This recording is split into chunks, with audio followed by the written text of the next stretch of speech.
വണ്ടി എവിടെ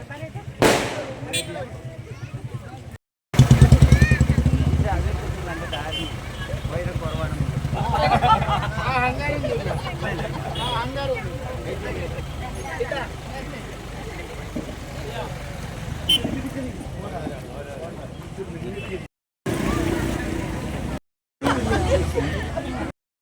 നമ്മളെല്ലാവരും കാത്തിരുന്ന നമ്മുടെ സാരഥി പ്രഭാകരേട്ടൻ ഇവിടെ എത്തിച്ചേർന്നിട്ടുണ്ട്.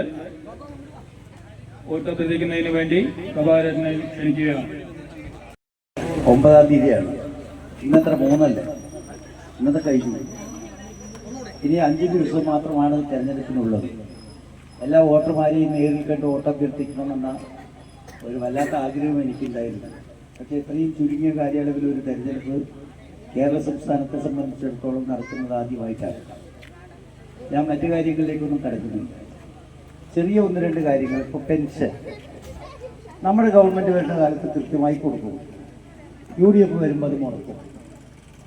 ഞാൻ ചോദിക്കട്ടെ, ഈ പെൻഷൻ്റെ ഈ സംഖ്യ എത്ര എന്നുള്ളതല്ല പ്രശ്നം.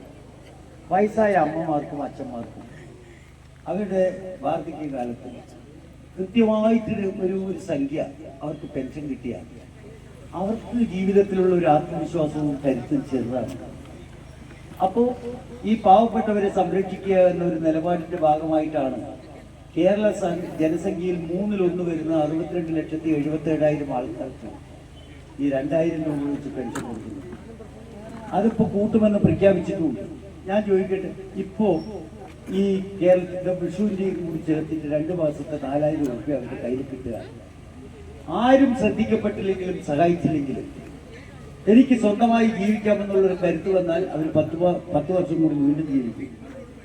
അതുകൊണ്ടാണ് ഈ പെൻഷൻ എന്ന് പറയുന്നത് ഒരു വലിയ ആനത്തല സംഖ്യയൊന്നും അല്ലെങ്കിലും ഒരു ജീവിതത്തിൽ അവർക്കൊരു വിശ്വാസം ഉണ്ടാക്കിയെടുക്കുന്നതല്ലേ പെൻഷൻ. അത് UDF വന്നാൽ മുടക്കും. ഇത് നമ്മുടെ ഗവൺമെൻറ് വരുമ്പോൾ കൃത്യമായി കൊടുക്കും. അതുകൊണ്ട് കൃത്യമായി കൊടുത്താൽ അവരുടെ ആത്മവിശ്വാസം വർദ്ധിക്കും. അതാണ് ആ സിസ്റ്റം ഇംപ്ലിമെൻ്റ് ചെയ്ത് ഇന്ത്യ രാജ്യത്ത് ഒരു സംസ്ഥാനത്തും ഇല്ലാത്ത രീതിയിൽ ജനങ്ങളെ സഹായിക്കുന്ന സമീപനം സ്വീകരിച്ചത്. ഇനി വീട്, സ്വന്തമായി വീടില്ലാത്തവർക്കാണ് വീടിൻ്റെ ആവശ്യകത അതിനെ ബോധ്യപ്പെടുക. സ്വന്തമായി ഒരു വീട് കെട്ടി അതിൽ കുറക്കാലം താമസിച്ച് എന്നിട്ട് അതിൽ കിടന്ന് മരിക്കണമെന്ന് ആഗ്രഹമില്ലാത്ത ആരെങ്കിലും ഒരാളുണ്ടാവും. അപ്പോൾ കഴിഞ്ഞ തെരഞ്ഞെടുപ്പ് കാലത്ത് UDF പറഞ്ഞു, ഞങ്ങൾ അധികാരത്തിൽ വന്നാൽ ലൈഫ് പദ്ധതി തന്നെ നിർത്തലാക്കുമെന്നാണ് പറഞ്ഞത്. 5,18,000 ആൾക്കാർക്ക് വീട് കൊടുത്തു. ഇനി വീടില്ലാത്തവരുടെ റീസർവേ എടുക്കാൻ പോവുകയാണ്.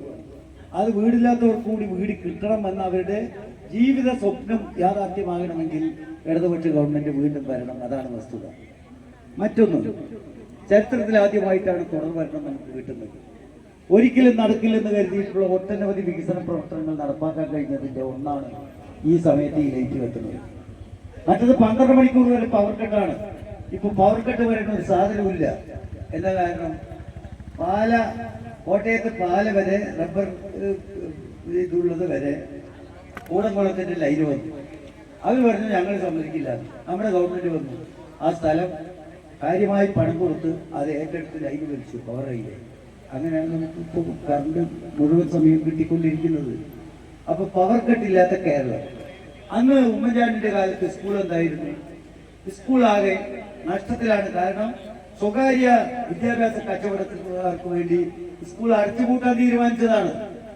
കുട്ടികൾക്ക് പാഠപുസ്തകം എന്ന് പറയണം. ഓണക്കാലത്ത് പാഠപുസ്തകം എന്തേ കിട്ടിയില്ല എന്ന് ചോദിച്ചപ്പോൾ ഓണം മുമ്പ് വന്നു എന്നാണ് അന്നത്തെ ആൾക്കാർ പറഞ്ഞത്. ഇപ്പോഴും അടുത്ത കൊല്ലത്തേക്കുള്ള പുസ്തകവും യൂണിഫോമും ഇപ്പോൾ കൊടുക്കുകയാണ്.